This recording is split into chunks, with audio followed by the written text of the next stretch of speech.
Hello everyone. 13 August 2023 रोजी programme झाला होता.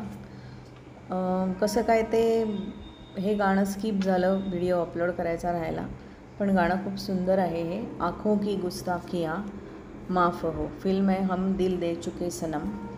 आणि प्रोग्राममध्ये गायला आहे मी आणि रवी फडके. लिरिक्स किंवा शब्द आहेत मेहबूब यांचे, म्युझिक आहे इस्माईल दरबार यांचं. देवदासचं म्युझिक आपल्याला माहितीच आहे, त्यांनी दिलं आहे. खूप सुंदर म्युझिक असतं त्यांचं.